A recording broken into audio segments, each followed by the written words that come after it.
तो महाराज वो बड़े बड़े यज्ञों का भोगता, वेद जिनका वर्णन नेति नेति कह के थक जाते हैं, वही महाराज परमात्मा कितना सरल रूप से कन्हैया बनकर ब्रज में आया और सबको सुखी किया। महाराज गोपियां तो नेत्र बंद करके ही बैठी रहती, कन्हैया का ध्यान करती और एक ही बात कहती, बंसी वारो सावेरो पलक ढाक तो ले, ना मैं देखूं और को ना तो भी देखन दे। महाराज उस रूप छवि का ध्यान करके नेत्रों के जो कपाट है बंद कर लेती और कहती, ना मैं किसी और को देखूंगी ना ही तुम्हें देखने दो। तो महाराज कहने का अर्थ ये है कि समस्त, चाहे आप भोले बाबा कहो, चाहे कृष्ण कन्हैया कहो, चाहे माता जी कहो, चाहे महाराज श्री रामचंद्र कहो, सब एक ही हैं। आपको कौन पसंद है, आपकी निष्ठा किसमें ज्यादा है, वहीं से ठाकुर जी कृपा बरसाना प्रारंभ कर देंगे। यह महाराज बहुत सुंदर शिव और पार्वती का विवाह प्रारंभ हुआ और विवाह में महाराज अनेकों रस्में होती हैं, देना लेना होता है, बधाइयां होती हैं। यहाँ हंसी ठिठोली हो रही है। पहले महाराज जैसे ही शादी की बात आई तो समस्त बारातियों ने कह दिया कि पहले महाराज भोजन होगा, बाद में विवाह होगा, और समस्त जितने भी बाराती आए थे सब मीटिंग करने लगे। अब तो महाराज राम जी के विवाह में तो बाद में हुआ था भोजन, पर यहाँ तो पहले ही प्रारंभ हो गया। समस्त जितने भी आए थे बाराती सब मीटिंग करने लगे। तब पूछा हिमाचल राज ने कि सारे बाराती कहाँ गए? तो कब मीटिंग चल रही है, किस विषय पर? ईटिंग के विषय पर मीटिंग चल रही है। तो कहा ईटिंग के विषय मतलब? तो कहा कहीं चीटिंग ना हो जाए, क्योंकि महाराज भोले बाबा का रूप देखकर पहले ही मैना माता थाली फेंक के चली गई। ऐसा ना हो कि भोजन से भी हमें निकाल दिया जाए। तो पहले भोजन होगा, उसके बाद विवाह होगा। तब तो महाराज को मुखहीन विपुल मुख का हो। अब तो बेचारे जितने भी घराती थे उन्होंने परोसगारी प्रारंभ की, तो देखते हैं किसी के मुख ही नहीं है, तो पत्तल नहीं डाली। तो आवाज आती है पत्तल तो डालो, तो चारों ओर देखता है मुख तो हो, तब पत्तल डाले। और किसी के विपुल मुख का हो, एक शरीर है और 10 सर है, अब सोच रहे इस पे पत्तल डाले, इस पे डाले। महाराज बहुत हंसी ठिठोली हो रही है। ऐसे करके भोजन समाप्त हुआ। तत्पश्चात विवाह की बेला आई। बहुत सुंदर। कहा यहाँ कि भोलेनाथ इतने सुंदर लग रहे थे कि विष्णु भगवान भी अपने आप को देखने लगे कि मुझसे भी सुंदर कोई हो सकता है। बहुत सुंदर भगवान, छह ऐश्वर्य संपन्न, अष्ट निधि महाराज, अष्ट सिद्धि, 9 निधि सबको प्रकट कर दिया और भोले बाबा बहुत ही सुंदर रूप धारण किया। यहाँ विवाह हुआ तो पार्वती का महाराज हाथ जैसे ही वर के हाथ में दिया तो यहाँ ब्राह्मण ने भगवान भोलेनाथ का गोत्र पूछा। जैसे ही गोत्र पूछा तो भोलेनाथ तो मौन हो गए। अब महाराज ब्राह्मण ने गोत्र पूछा, भोले बाबा नहीं बताए, तो तमाम बातें वो ब्राह्मण कहने लगा। अब भोलेनाथ तो कुछ नहीं बोले, भोले बाबा जोई राम सोई राम, कोई कुछ भी कह दो महाराज उन्हें कोई फर्क नहीं पड़ता। एक बार तमाम सांप और बिच्छू रोते रोते भोले बाबा के पास आए और कहने लगे हमें क्यों बनाया? भोले बाबा ने कहा ऐसा क्या हुआ? तो कहा कि हमारे अंदर यदि जहर नहीं होता हम भी पूजे जाते, हम भी घर घर तोता मैना की तरफ पाले जाते। आपने इतना हलाहल विष हमारे अंदर भर दिया, जिसको भी दिखते हैं मुंह कुचल के फेंक देता है। भोले बाबा ने कहा किसी ने तुम्हें स्वीकार नहीं किया? तो कहा सबने हमें निकाल दिया। तो कहा भुजगेंद्र हारम, जिसको दुनिया त्याग देती है उसको भोले बाबा अपना लेते हैं। एक दिन तमाम भूत प्रेत आए, हमको क्यों बनाया? जो भी हमें देखता है छू छक्का करवा के बोतल में गड़वा के और महाराज जमीन के अंदर गाड़ देता है। हमें भी विवाह देखने की इच्छा होती है। तमाम अपशकुनों ने बोला कि हमें भी विवाह देखना है। भोले बाबा ने कहा कि हमारी मंडली में शामिल हो जाओ, हम अपना विवाह तुम्हें दिखाएंगे। तो महाराज जिसको दुनिया ने त्याग दिया उनको भोले बाबा ने अपनाया। कौन इनके समान दयालु हो सकता है? भोलेनाथ से निराला कोई और नहीं। परम दयालु है महाराज, परम कृपालु है। भोले बाबा से गोत्र पूछा, भोले बाबा तो कुछ नहीं बोले। अनर्गल फैलाव करने लगा ब्राह्मण, तब भी कुछ नहीं बोले। पर नारद मुनि को क्रोध आ गया और कहा कि तुम जिससे गोत्र पूछ रहे हो, पहले ये तो जान लो कि गोत्र किसका होता है। गोत्र उसका होता है जो जन्म लेता है, किसी कुल में पैदा होता है। पर ये हे अविनाशी कैलाशवासी, ये अविनाशी है, ना इनका जन्म होता है ना इनकी मृत्यु होती है। समस्त सृष्टि जब जलमग्न हो जाती है तब ये अपनी काशी को त्रिशूल पे धारण करते हैं और वहां एकांत में वास करते हैं। तो इनका जन्म ही नहीं हुआ तो इनका गोत्र कैसे हो सकता है। अब तो ब्राह्मण को समझाया, ब्राह्मण ने क्षमा मांगी। तत्पश्चात भोलेनाथ और पार्वती का सकुशल विवाह संपन्न हुआ। महाराज कुछ नेक चार होते हैं, उन नेक चारों में क्या हुआ कि तमाम जितनी पार्वती की सखियां हैं उन्होंने भोले बाबा से मस्करी की और कहा हमारा नेक दीजिए, नेक दीजिए। तो भोलेनाथ ने कहा कि नेक क्या होता है, तो कुछ तो लाए होंगे ना देने लेने के लिए। लाए तो है, तो बस वही दीजिए, हमारा नेक दीजिए। अब तो महाराज भगवान भोलेनाथ ने अपनी झोली में हाथ डाला और रंग बिरंगा पीछू जैसे ही हाथ पे रखा तो सखी दैया मैया करती हुई चली गई। अब तो कहा तुम्ही ने तो कहा था कुछ तो लाए होगे, हम तो यही लाते हैं, तमाम बिच्छू सांप। इस प्रकार बहुत सुंदर महाराज विवाह संपन्न हुआ। और अब भोलेनाथ तो जनवास में जाके आराम कर रहे हैं। यहाँ मैना माता ने एक ब्राह्मणी को नियुक्त किया कि आप जाइए और पार्वती को पातिव्रत्य धर्म का कुछ उपदेश कीजिए। तब वो ब्राह्मणी आती है, सबसे पहले तो प्रणाम करती है और कहती है आप जगत की माता हैं, आपको क्या शिक्षा देना। लेकिन लोकाचार की दृष्टि से लोगों को महाराज सीख देने के लिए हम आपको निमित्त बनाकर पातिव्रत्य की शिक्षा दे रहे हैं। जो भी महिला इन महाराज श्लोकों का अक्षरशः पालन करती है वो ब्रह्मा विष्णु और महेश तीनों देवताओं को झुकाने की सामर्थ्य रखती है।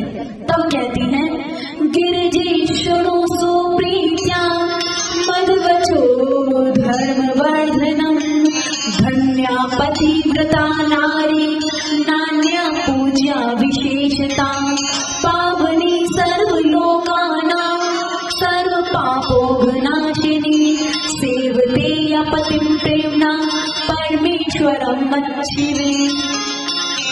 कि पार्वती जो पातिव्रत्य धारण की हुई नारी होती है ना, कहते हैं पावना नाम, वो समस्त तीर्थों से पवित्र होती है, समस्त देवताओं से पवित्र होती है और उसके चरणों का जल तो महाराज गंगा जमुना आदि से भी पवित्र होता है। और कहा लोप मुद्रा है महाराज शांडिल्या सावित्री लोप मुद्रा अरुंधति शतरूपा लक्ष्मी। विस्तार अधिक हो जाएगा इसलिए मैं संक्षेप में बताती हूँ कि इन्होंने अपनी तपस्या के बल पर ही देवत्व को प्राप्त कर लिया। तो देवी कुछ बातों का ध्यान रखना कि जब भोले बाबा ध्यान मग्न हो तब हमारा संपूर्ण श्रृंगार का परित्याग कर देना, श्रृंगार मत करना। जब पति देवता घर से बाहर चले जाएं तो उनकी अनुपस्थिति में किसी भी पर पुरुष से वार्तालाप मत करना। और जब वो घर में हो तब 16 श्रृंगार करना और जब वो चले जाएं तो समस्त श्रृंगार का परित्याग कर देना। पर आजकल की महाराज घर में तो रहेंगी जैसे काम वाली बाई है और कहीं बाहर जाना हो तब देखो कैसे 16 श्रृंगार करके, जबकि महाराज पति देवता तो घर में ही है। सस्ती क्यों है? उन्हीं के लिए। तो घर में तो तैयार होकर रहना चाहिए और बाहर ऐसा जाना चाहिए कि कोई भी पर पुरुष हमसे प्रभावित ही ना हो पाए, एकदम पागलों के जैसे। लेकिन तुम मानो या मत मानो उल्टो आ गो जमानो। अब आ ही गया है उल्टा। उसके बाद कहा गया कि दीना अनुग्रह करता सर्व सेव्या सतांगति महान पतिव्रता धर्म श्रुति स्मृति नोदिता। श्रुति और स्मृति ये दोनों ही महाराज पतिव्रत्य धर्म से भरी पड़ी है, कोई पालन तो करे। कहा जो पतिव्रता स्त्री होती है वो कभी भी अपने पति का नाम अपने मुख से नहीं लेती, या तो बड़े बालक के नाम से संबोधित करती है या बड़ी बालिका के नाम से। लेकिन आजकल तो पता ही नहीं चलता कि पति को बुला रही है या घर के नौकरों को बुला रही है। महाराज हम एक संत का सुन रहे थे, एक संत बता रहे थे कि ग्रामीण अंचल की एक कथा थी कि एक बार एक महिला बहुत बीमार हो गई। अब पहले ये था कि अपना नाम तो याद नहीं रहता था, पति के नाम से ही महिलाएं जानी जाती थी। तो उसको बहुत बीमारी हुई, पति परदेश गए हुए थे, तो यहाँ वैद्य के पास गई। वैद्य ने नाम पूछा, क्या नाम है तुम्हारे पति का? अब पतिव्रता स्त्री, नाम कैसे ले ले? तब तो महाराज वो हरी मिर्च अपने पास रखती थी। उसके पति का नाम था हरिचरण। हरी मिर्च पास रखती थी तो पूछती, ये मिर्च कैसी है? तो वैद्य ने कहा हरी, और बस वो वैद्य के चरणों में रख दी। ये क्या है? तो कहा चरण। बस जोड़ दो, वही हमारे पति का नाम है महाराज, हरिचरण। तो नाम मुख से नहीं लेती थी, और कहा एक पतिव्रता स्त्री कभी भी अपने पति को अपना जूठा नहीं खिलाती। उसका जो उच्छिष्ट बच जाता है पति का, उसी में महाराज भोजन करना। और कहा कि अधम से अधम नारी जो भी महाराज अपने पति का नाम अपने मुख से लेती है, वो अगले जन्म में गूंगी बनकर पैदा होती है। इसलिए पति का नाम तो कभी भी, पति का नहीं, जो भी हमसे बड़ा है उसका नाम जल्दी से लेना नहीं चाहिए। गुरुदेव का नाम हुआ महाराज, पिता का नाम हुआ, पति का नाम हुआ, जल्दी से लेना नहीं चाहिए। और लेना भी पड़े तो बड़ी सम्मान्य सूचक शब्द कि श्री श्री 1008 सदगुरुदेव भगवान, फिर उनका नाम लेना चाहिए।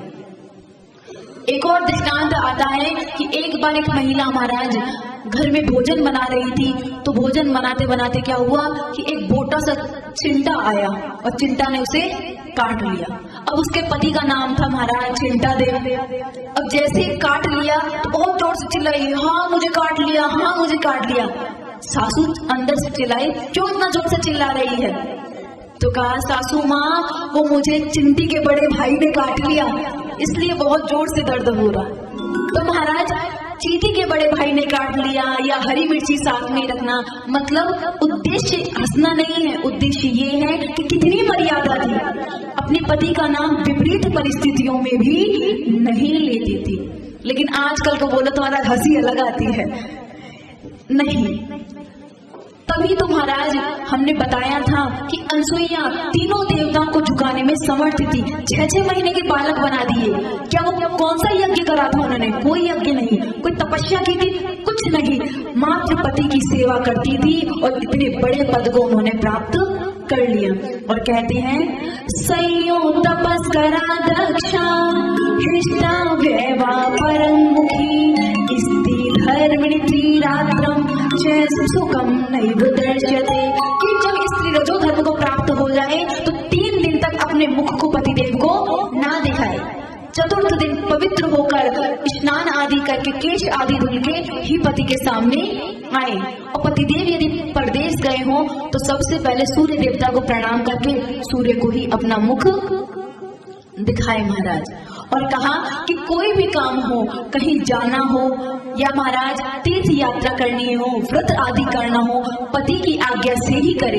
यदि पति ने मना कर दिया तो उस व्रत का फल जितना वो करके लेगी उतना उसे वैसे ही प्राप्त हो जाएगा। लेकिन पति की आज्ञा का उल्लंघन करके कोई भी व्रत अनुष्ठान करेगी तो उसका फल उसे प्राप्त नहीं होगा। तीर्थ जाने का मन है लेकिन पतिदेव ने मना कर दिया तो कहते हैं कि पतिदेव के ही चरणों का जो पादोदक है वो ले ले महाराज, समस्त तीर्थ वहीं पर आ जाते हैं। बहुत सुंदर पतिव्रता का महाराज धर्म वर्णन किया और अंत में कहा, इत्युक्त्वा विरामासौ द्विज स्त्री सुप्रणम्यता शिवां मुदमति प्रापे पार्वती शंकर प्रिया। महाराज आप कहती है वो ब्राह्मणी कि पार्वती तुमको तो पातिव्रत्य का धर्म सिखाना ऐसा ही है, कैसा? जैसा हमारा सूर्य देवता के सामने दीपक दिखाना। तुम तो बड़ी पतिव्रता हो और तुम्हारे ही नाम पर आने वाली स्त्रियां पातिव्रत्य को धारण करेंगी। जो भी अक्षर से इनका बड़ा पालन करता है उसमें बड़ा ही तेज और ओज आता है। बोलिए शंकर भगवान की जय। इस प्रकार अब विदाई की बेला आई और जैसे ही विदाई की बेला आई तो हिमाचल ने महाराज इतना अन्न और इतना धन दिया कि उसकी कोई भी ठाह नहीं थी। उसका अंत ही दिखाई नहीं देता था। भोले बाबा ने समस्त जितने भी दहेज दिया था समस्त स्वीकार किया और कहा आज से ये सब हमारा। हिमाचल ने हाथ जोड़कर कहा कि महाराज ये सब आपका। तो कहा ये सब हमारा है और हम इसके रख रखाव का दायित्व आपको देकर जाते हैं, हम कुछ भी लेकर नहीं जाएंगे। पार्वती को संग में लेकर भोले बाबा कैलाश की ओर प्रस्थान किए और समस्त जितने भी महाराज आभूषण थे वो वहीं पर छोड़ दिए। लेकिन हिमाचल से कहा आज से ये सब हमारा है, अब स्वामी भाव छोड़कर दास भाव से इसकी रक्षा करना। महाराज यदि हम धन धान्य को ये सोचे कि ये मेरा नहीं है, ठाकुर जी का दिया हुआ है, तो हमको हानि और लाभ होने से कोई कष्ट भी नहीं होगा। कैसे? तो कहा ऐसे समझिए कि एक बार एक व्यापारी ने चौड़े बाजार में महाराज बहुत बड़ी जमीन खरीदी। जमीन खरीद के उसमें फैक्ट्री डाल दी, उसमें कुछ कपड़ा डाल दिया और उसके बाद में एक मुनीम और 2 मजदूर उस फैक्ट्री में लगा दिया। अब महीने का उस फैक्ट्री का जो लाभ होता है वो 1 लाख रुपए होता है। अब महाराज 1 लाख लाभ होता है और मजदूरों की सैलरी है 10-10 हजार रुपए, तो तीनों को हटा दिया 30,000 गई, बचे 70,000। अब जो सेठ जी हैं उनकी बहुत सारी दुकानें हैं तो वो इस पे आते नहीं हैं देखने के लिए, लेकिन जो मुनाफा होगा उस पे अधिकार किसका होगा, सेठ जी का या मजदूरों का? मेहनत मजदूर करें और मुनाफा सेठ जी का।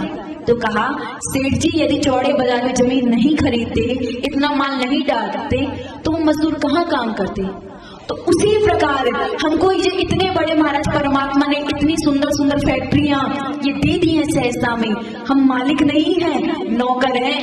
इसलिए जितने से हमारा काम चले उतनी हम फिक्स कर लें और उसके बाद जो भी मुनाफा है वो परमात्मा को समर्पित कर दे।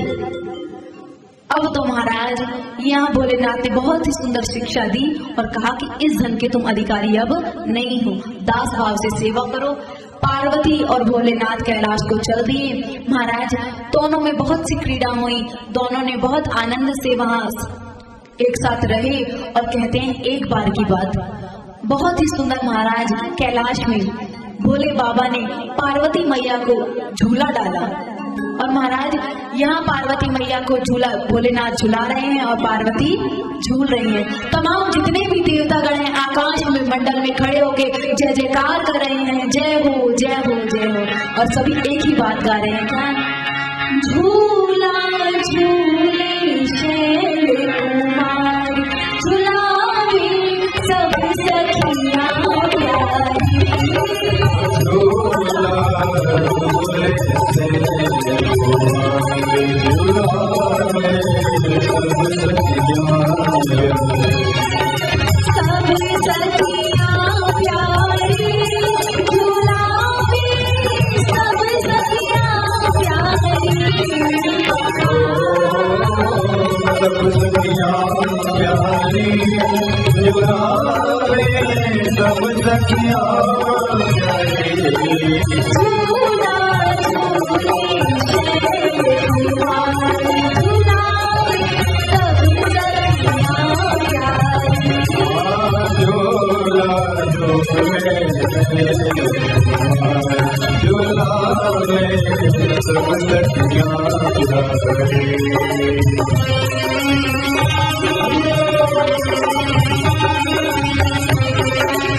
प्यारी।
बोलिए पार्वती मैया की हर हर। नना में पार्वती भक्त्या मातरं पितरं गुरुं महामाया भवाचारं गुरु उच्च मुहुर्मुहुः। बहुत सुंदर महाराज यहाँ पे भोले बाबा और पार्वती मैया क्रीड़ा कर रही हैं। एक दिन की बात, भोलेनाथ तो किसी काम से कैलाश से बाहर गए, पीछे से आ गए नारद बाबा। नारायण नारायण महाराज करते हुए आए और आकर पार्वती से कहते हैं कि पार्वती, भोलेनाथ तो बड़े महाकपटी हैं। तो पार्वती कहती है, मेरे भोले बाबा और कपटी? तो कहा कितना बड़ा कपट करते हैं वो तुमसे बहुत बातें छुपाते हैं। तो कहा मेरे भोले बाबा मुझसे तो क्या किसी भी जीव से भी कपट नहीं कर सकते, वो तो परम भोले हैं। तो कहा अच्छा, वो कपट नहीं करते और तुमसे समस्त बातें बताते हैं, तो जरा ये बताना कि उनके गले में जो माला है मुंडों की, वो किसके मुंड है? पार्वती मैया ने कहा हमें नहीं पता। तो कहा करते हैं या नहीं? वो समस्त मुंडों की माला तुम्हारी है। तब तो पार्वती मैया प्रसन्न होकर कहती हैं कि देखिए जो मुंडों की माला धारण करता है वो कितना प्रेम नहीं करता होगा। आजकल नहीं कर लेते, एक दूसरे के लॉकेट पहन लेते हैं महाराज प्रेम दिखाने के लिए। तो पार्वती मैया से कहते हैं नारद जी कितनी भोली हो। सही कहा गया है, स्त्री स्वभाव की बहुत भोली होती है। इतना तो सोचो कि जितने मुंड हैं इसका मतलब उतने तुम्हारे जन्म हो चुके हैं, पर भोले बाबा को तो कोई जन्म ही नहीं होता। ऐसा जानने की कोशिश की ऐसा क्यों होता है। पार्वती मैया ने कहा नहीं, तो कहा वो एक अमर कथा जानते हैं जिसके श्रवण से जीव पुनः माता के गर्भ में नहीं पधारता। उन्होंने तो वो अमर कथा सुन रखी है पर वो तुम्हें सुनाना नहीं चाहते। अब तो महाराज पार्वती मैया के समझ में आ गया गुरुदेव सही कह रहे हैं। अब यहाँ नारद जी ने सोचा हमारा तो काम हुआ समाप्त, अब हम चलते हैं। वहां से महाराज भोले बाबा आए, यहाँ से नारद जी जाने लगे। पार्वती मैया का तो मुंह फूल गया, वो तो सीधे मुंह बात ही नहीं करने लगी। भोले बाबा आए, उन्हें आसन दिया, पर जैसा स्वागत पार्वती मैया करती हैं वैसा स्वागत नहीं किया। भोले बाबा ने कहा कि नारद आया था इसलिए।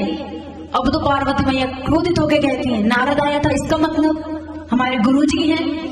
तभी पूछ रहे हैं गुरुजी शिक्षा दे गए होंगे, कुछ कोई मंत्र दे गए होंगे, तुम्हारा मुंह फूल रहा है। तो कहा क्या गुरुजी गलत कह के गए? सही कह के गए हैं, आप महाकपटी हैं। अरे देवी ऐसा क्यों कह रही हो, झूठे झूठे इल्जाम लगा रही हो। तो कहा अच्छा एक बात बताइए, ये आपके गले में जो मुंडों की माला है ये किसकी है? तो कहा देवी तुम्हारी। इसका मतलब मेरे कितने जन्म हो चुके हैं? हाँ देवी, और आपका? मेरा जन्म नहीं होता, ना मेरा ही मृत्यु होती है। ऐसा क्यों? तो कहा हम एक अमर कथा जानते हैं, तो आपने मुझे क्यों नहीं बताई? तब भोले बाबा कहते हैं शास्त्रों का ऐसा आदेश है कि जब तक सामने वाले में कुछ सुनने की इच्छा नहीं हो तब तक उसको कुछ सुनाना नहीं चाहिए। जबरदस्ती यदि सुनाएंगे तो उस वस्तु का, उस शास्त्र का महत्व कम हो जाएगा। महाराज सुनने के लिए पहले आप में इच्छा होनी चाहिए, तभी आपकी चीजें समझ में आएंगी। तो कहा प्रभु मैं चाहती हूँ आप मुझे आज अमर कथा सुना दे, क्योंकि मैं इस जन्म मरण जितने भी चक्र में पड़ती हूँ उतने समय में मैं आपकी सेवा से वंचित रह जाती हूँ। मेरा जन्म मरण नहीं होगा, मैं आपकी सदैव सेवा में संलग्न रहूंगी, आपके चरणों से जुड़ी रहूंगी। भोले बाबा ने कहा जैसी इच्छा, लेकिन यहाँ नहीं सुनाएंगे, अमर कथा तो एकांत में ही सुनानी चाहिए। तब तो महाराज पार्वती मैया और भोले बाबा दोनों ही महाराज अमरनाथ को चल दिए। बीच में नागेश्वर धाम आया, वहां अपने नाग को छोड़ दिया, भी रास्ते में ही बैल को छोड़ दिया। तब अमरनाथ में जाकर पार्वती मैया से कहा कि चारों ओर देख लो, कोई भी पशु पक्षी यहाँ पर होना नहीं चाहिए। तब तो ताली बजाकर किसी को भगाकर सबको उड़ा दिया। एक अंडा रखा हुआ था वहां पर। अब पार्वती मैया ने सोचा इस अंडे से क्या होगा, अंडे को पड़ा रहने दिया और भोले बाबा से कहा अब कोई नहीं है, जितने भी थे सबको हमने भगा दिया। यहाँ भोले बाबा ने कहा कि हमारी एक आदत है कि जब हम कथा करते हैं तो नेत्रों को बंद करके करते हैं, तो हम नेत्र बंद करके कथा कहेंगे और तुम हुंकारा देती रहना।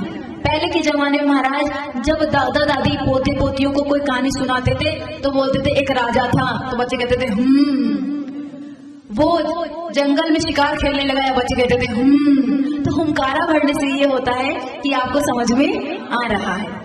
तो यहाँ पर भोले बाबा ने कहा कि हम कथा कहेंगे और तुम हुंकारा भरती रहना, जिससे हम समझ जाएंगे कि तुम सुन रही हो। यहाँ महाराज भोले बाबा ने कथा कहना प्रारंभ किया। कथा कहते कहते नवम स्कंद तक जब कथा पहुंची तो पार्वती मैया की नींद लग गई। अब यहाँ तो आंख लग गई, वहां पर भोले बाबा अपनी मस्ती से कथा कह रहे हैं, लेकिन जो हुंकारा है वो बंद नहीं हुआ। एकदम ऐसा लग रहा है जैसे पार्वती मैया ही हुंकारा भर रहे हैं, क्योंकि वो जो अंडा था वो और किसी का नहीं, तोते के महाराज अंडा था। और आप सब जानते हो तोता नकल करने में कितना चतुर होता है। राम राम आप जो भी बुलवाओगे वो बोल देता है।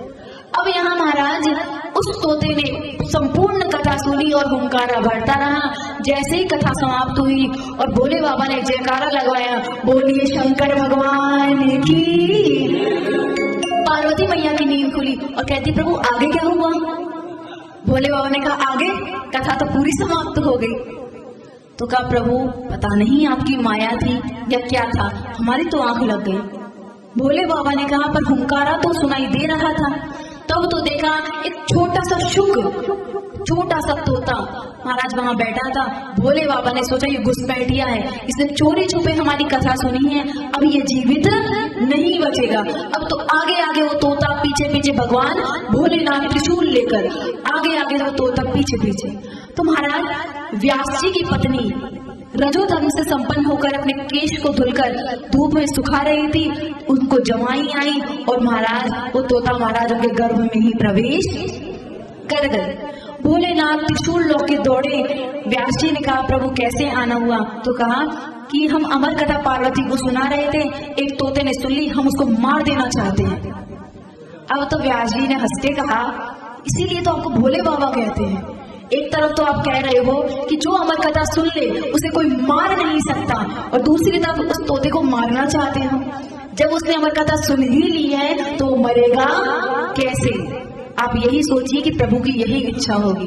तब तो भोले बाबा चले गए और समय पाकर महाराज वही वो सुखदेव गोस्वामी के रूप में प्रकट हुए। बोले सुखदेव भगवान की। तो महाराज बहुत सुंदर ऐसे लीलाएं कथाएं यहाँ पर जब भी भोले बाबा और पार्वती मैया एकांत में रहते तो दोनों बहुत सत्संग करते। पार्वती मैया ने आज पूछ लिया कि प्रभु मैं राजा हिमाचल की बेटी, आपकी पत्नी, लेकिन एक जो तृप्ति, एक जो संतुष्टि मेरे जीवन में होनी चाहिए वो संतोष मेरे जीवन में है ही नहीं। ऐसा लग रहा है कि अभी भी कुछ प्राप्तव्य है, अभी भी कुछ बाकी है। तब भोले बाबा ने कहा देवी एक बात सुनो, शरीर का भोजन है ये खाना, आत्मा तो भूखी ही रह जाती है। आत्मा का भोजन है भजन, और भजन कोई करता ही नहीं है। इसलिए सबसे पहले देवी आत्मा के भोजन की तैयारी करो। तो कहा महाराज आत्मा का भोजन कैसे होगा। तो कहा वो सत्संग में जाके होगा। कोई महाराज संतों के चरणों से जुड़ जाओ, जो खुद उससे जुड़ा हुआ है वही आपको भगवान से जोड़ सकता है। सबसे पहले तो संतों की शरण में जाओ, तब जाके वहां पर सत्संग करो, तब जाके आत्मा का संपूर्ण भोजन आपको प्राप्त होगा। और वो इतना सुंदर आपको भगवान की लीला कथा सुनाकर, भजन सुनाकर आपको भी प्रभु के रस का दीवाना बना देगी। यहाँ पार्वती मैया कहती है प्रभु भक्त कितने प्रकार के होते हैं। तो कहती हैं कि भक्त 3 प्रकार के होते हैं। एक तो उच्च कोटि के, एक मध्यम और एक अधम कोटि के। अधम कोटि के भक्त वो होते हैं जो भगवान को केवल मूर्तियों में देखते हैं। महाराज जितनी भी मूर्तियां हैं उनमें भगवान को देखते हैं, वो सबसे अधम कोटि के हैं। एक बात बताइए, ये जो मंदिरों में मूर्तियां हैं वो किसने बनाई।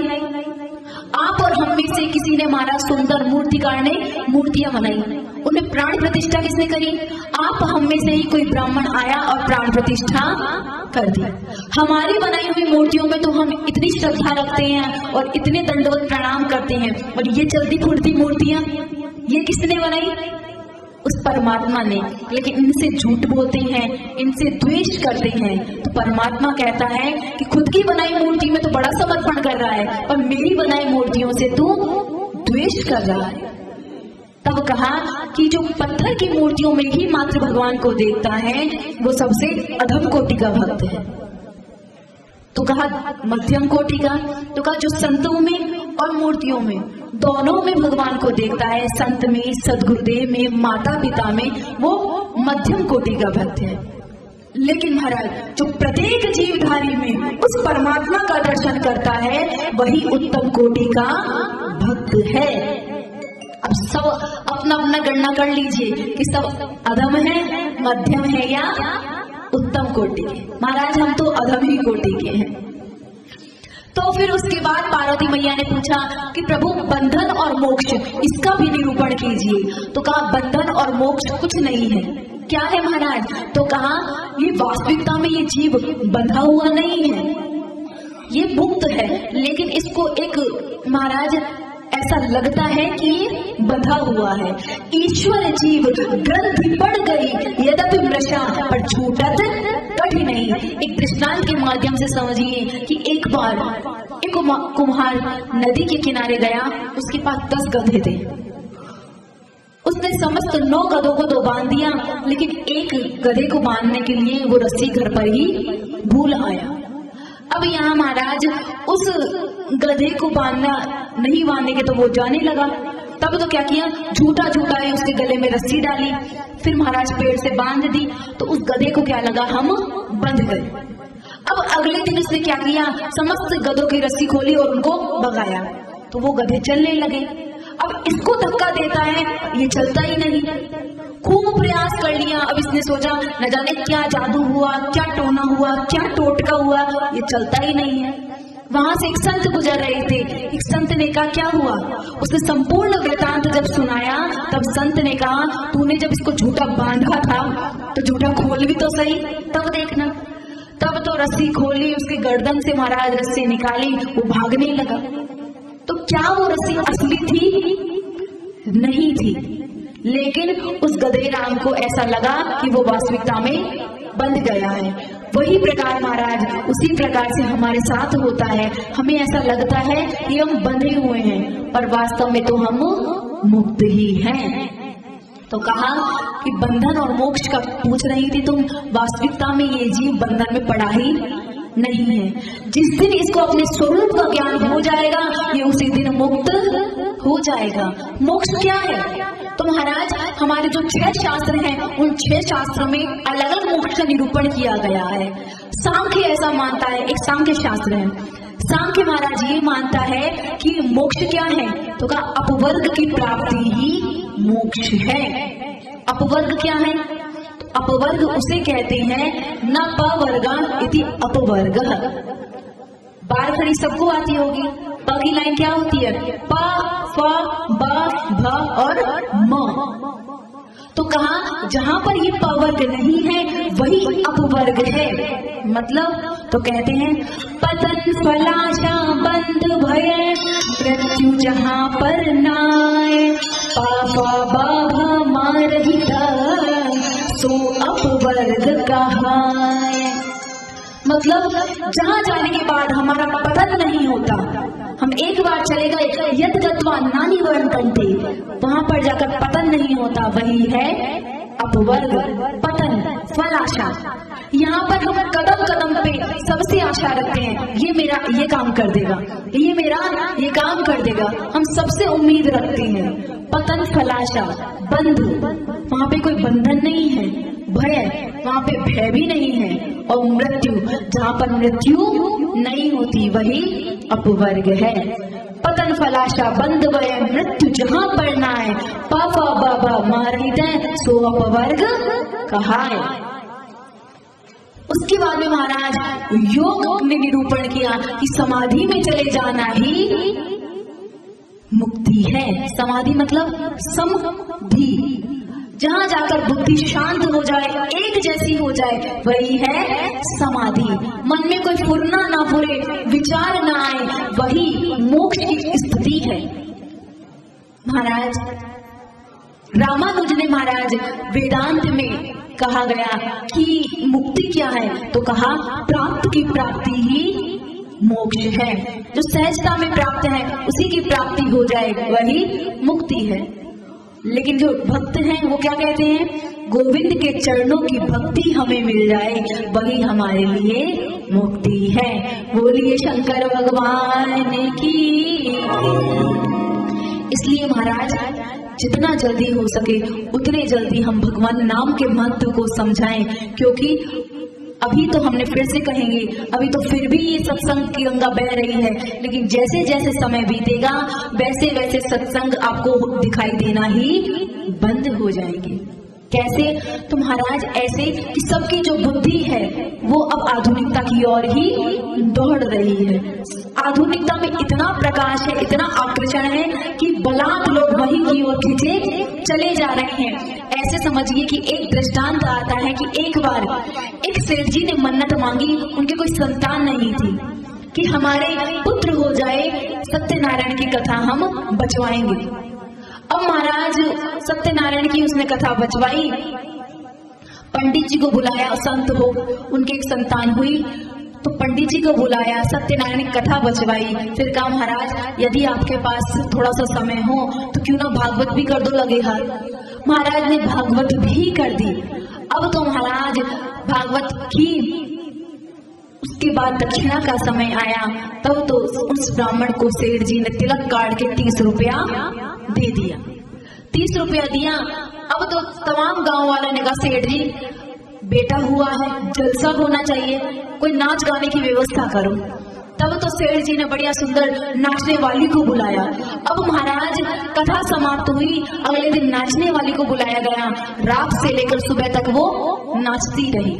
बेचारे सेठ जी संत को भी वहीं बैठा दिया, संत भी पूरी रात जैसे तैसे काटी। तब तो क्या हुआ कि वो जब नाचने वाली जाने लगी, उसका नाम रनवैया था, रनवैया जब जाने लगी तो उसने कहा मुझे अपने पैसे दो, मैं जाती हूँ। तब सेठ जी ने उसको 300 रुपया दे दिया। अब सब महाराज जाने लगे। तब संत से कहते हैं वो सेठ जी, महाराज आप जाते जाते एक आखिरी उपदेश और हमको दे जाओ। अब सेठ संत ने कहा 7 दिनों तक प्रवचन करा है, अब आखिरी में क्या करना। समझने वाले तो 7 दिन में ही समझ लेते। कहते नहीं महाराज आखिरी में और एक उपदेश दीजिए, कुछ तो महाराज मार्ग प्रदर्शित कीजिए। तब महाराज सेठ जी ने बड़ा दुराग्रह किया।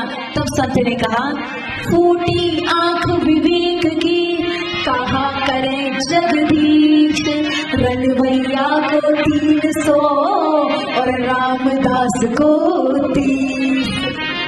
जिसने आत्म कल्याण का उपदेश दिया उसको तो 30 रुपए दिए, और जिसने मात्र एक दिन नाचा उसको तूने 300 दे दिए। तो कहा फूटी आंख विवेक की, कहा करे जगदीश। कलयुग के प्राणियों की तो विवेक दृष्टि ही फूट जाएगी, भगवान भी उनका कुछ भी नहीं कर सकते। कहने का तात्पर्य है हम ये समझे कि क्या करणीय है और क्या त्यागनीय है, क्या भजनीय है और क्या छोड़ने योग्य है। पहले ये बुद्धि लाए कि किसका भजन करना चाहिए। नहीं तो महाराज आज का तो नए नए भगवान और नए नए गुरु, नए नए संप्रदाय पैदा हो रहे हैं। पहले मुश्किल से 4 से 5 संप्रदाय थे, और अब तो देखो तिलक की अलग अलग स्टाइल हो गई है, आड़े टेढ़ा धड़ कैसे कैसा फैशनेबल तिलक। तो महाराज ये पहले निश्चित करें कि किसका भजन करना चाहिए और कौन भजने योग्य है। सच में हम जिसका भजन कर रहे हैं वो आराधनीय है या नहीं। क्योंकि महाराज कुशल यदि चालक होगा तो आपकी जो गाड़ी है वो टूटी फूटी भी है तो भी आपको पार लगा देगा, लेकिन अनाड़ी ड्राइवर होगा तो आप लाखों की गाड़ियां थमा दो, खुद का एक्सीडेंट भी कराएगा और आपको भी डुबा देगा। इसलिए हम जब यहाँ पर आते हैं, आप सत्संग में आए हैं, कथा में आए हैं, तो आप यदि फल चढ़ाने को लाएंगे, ताजा फल लाएंगे या बासा भूसा? ताजा लाएंगे महाराज। आप महाराज बद्रीनाथ को, केदारनाथ को जाएंगे तो अपनी नई 2021 की गाड़ी ले जाना चाहेंगे या 18वीं शताब्दी की नए मॉडल की गाड़ी ले जाना चाहेंगे? हम नया ही फल चढ़ाना चाहेंगे। तो फिर महाराज भागवत के लिए, कथाओं के लिए ये पुराना जीर्ण शीर्ण सड़ा हुआ शरीर क्यों? कहते हैं महाराज पहले दुकान संभाल लें, जब दुकान के मतलब के नहीं रह जाएंगे ना फिर भजन करेंगे। जब दुकान के मतलब के नहीं रह जाओगे तो भगवान के भजन के मतलब के रहोगे। महाराज समाधि लगाने बैठोगे, कभी कमर दुखेगी तो कभी घुटना दुखेगा। राम नाम लोगे तो महाराज कहते हैं आंख में पड़ेगा जाला और नाक से बहेगा नाला और लाठी से पड़ेगा पाला। इसलिए अभी अच्छा शरीर है, चल रहा है, फिर रहा है, जितना हो सके उतना हम नाम जाप करते रहे, काम करते रहे, नाम जपते रहे। एक बार क्या हुआ महाराज, बुढ़ापे में और जवानी में दोनों में युद्ध हुआ, तो कौन जीतेगा? कौन जीतेगा? नहीं महाराज, बुढ़ापा जीत गया। जवानी और बुढ़ापे में महाराज युद्ध हुआ तो महाराज बुढ़ापा जीता। तो कहा ऐसे थोड़ी मानेंगे, प्रमाण दीजिए। तो महाराज जो जीतता है ना वो भांगड़ा करता है, डांस करता है। तो आप देखना बूढ़े लोगों की चाल कभी ऐसे मटकते हैं, कभी ऐसे मटकते हैं। और हम सभी जानते हैं कोई भी बूढ़ा नहीं होना चाहता, लेकिन बूढ़ा होना पड़ता है या नहीं? होना पड़ता है, इसका मतलब बुढ़ापे ने जमाने को परास्त किया और खुद जीत गया। इसलिए महाराज अभी फिर भी शरीर चल रहा है, भगवान का भजन करते रहें और भगवान से एक ही बात कहें, क्या? हरि की कथा सुनाने वाले, प्रभु की कथा सुनाने वाले, तुमको लाखों प्रणाम, तुमको लाखों प्रणाम। हरि की कथा सुनाने वाले, हरि की कथा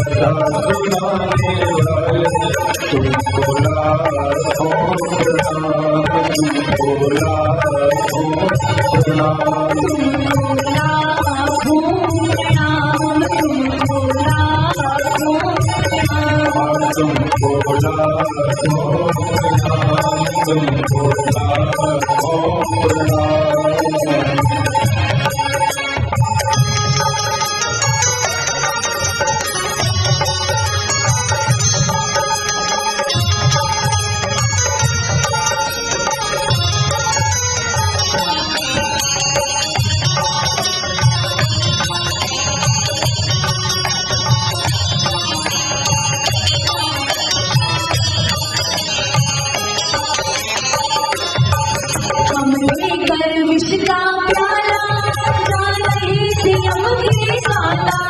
तुमको लाखों प्रणाम, तुमको लाखों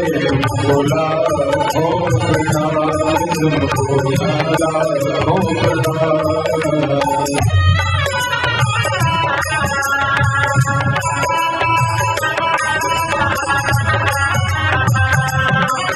प्रणाम, तुमको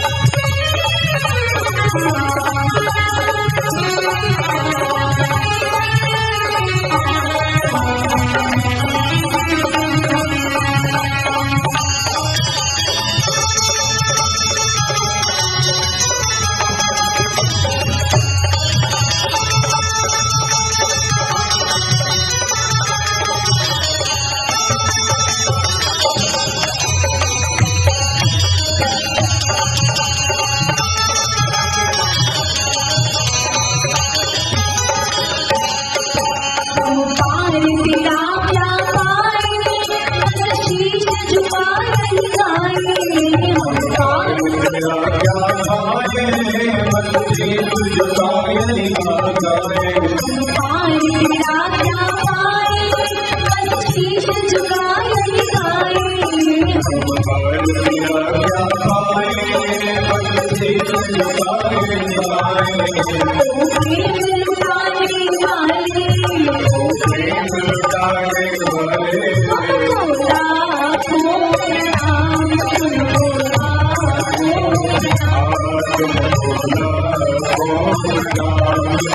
तुमको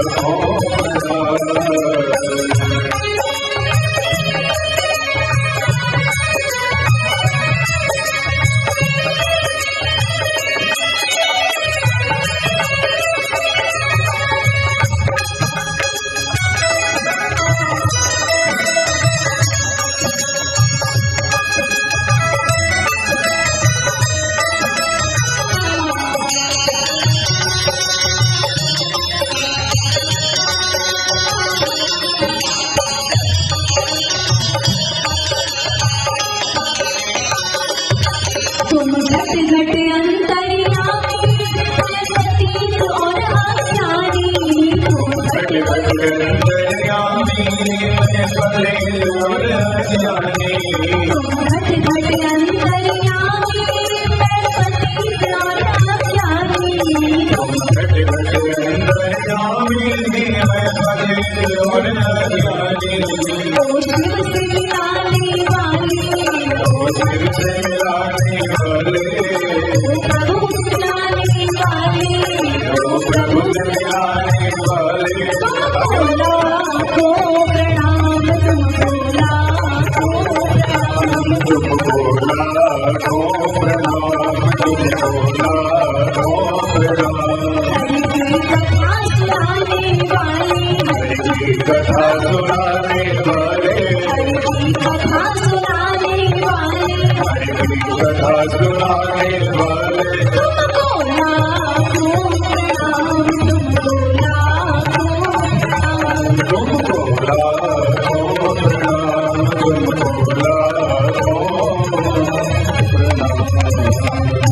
बोलिए सतगुरुदेव भगवान की हरे हर महान